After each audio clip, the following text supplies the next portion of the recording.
Hi, well today I've got the pleasure of Lee here from Nineworks.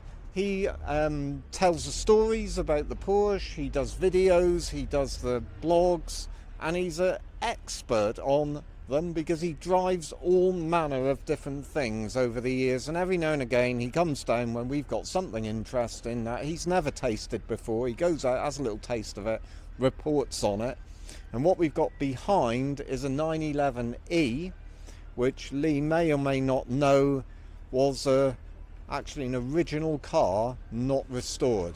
Just had paintwork in its life, but nothing else. So he's got a very good base to understand what a 911E of this era was. It's a 2.2, and going to pass you over to Lee and he'll tell you a little bit about what he really thought. And you might have to fib if you thought it was terrible. No, not at all. What I will say is thank you very much for letting me drive a car like this, because a long bonnet car, which is what these pre and back bumper cars are sometimes known as, to me it's art on wheels. You don't need to drive them to appreciate them.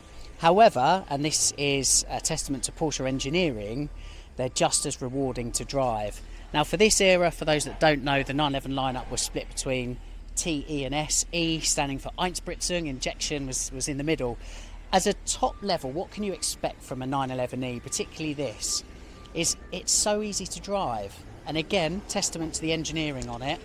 The S is a real event, particularly with the 2.2 engine, very revvy, you've got to keep the revs high. With this, what I really like about it is that low down torque.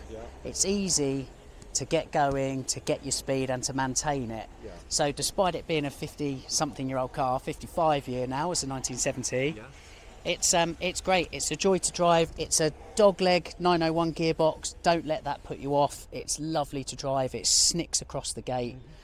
I loved it. I got quite carried away in it today, actually. Yeah, I think I was out in it for two to 3 hours in the end. So, for me, I always like the fact that it's light.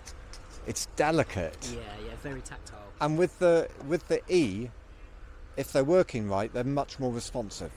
You know, the moment you put your foot down, there's something going on. And because they're light, they also pick up quick and so on. So they defy the small horsepowers, because what is this, 160? 155. 155 horses. So not loads, but I bet you this car weighs less than 1,000 kilos, isn't it? Yeah, well, the book weight on it, I think, thank you Adrian, was 1,020, but obviously it's spec dependent, right? Yeah. So it's I think the T was maybe 130, then the E at 155, and then the S at 180. But again, it's that kind of tractability on the road, delicacy through the wheel. It was a real joy. It was a real joy. I loved it. I also thought it was quite interesting with this burgundy, and I'm giving all my lines away. I hope everyone watching this also watches Nineworks TV on it, which is the feature length. But with the burgundy paintwork, the corduroy seat centres, the leatherette, and the basket weave on the doors and across the dash, it reminded me of the 992 Targa Heritage Edition that Porsche's in the last couple of years done as a homage to this era. But you don't need the replica, you just get the real thing here for it. To be honest with you, it's a real joy to drive, and again, as is testament to these cars, great fun on the road, and you're not getting anywhere near the wrong side of the law.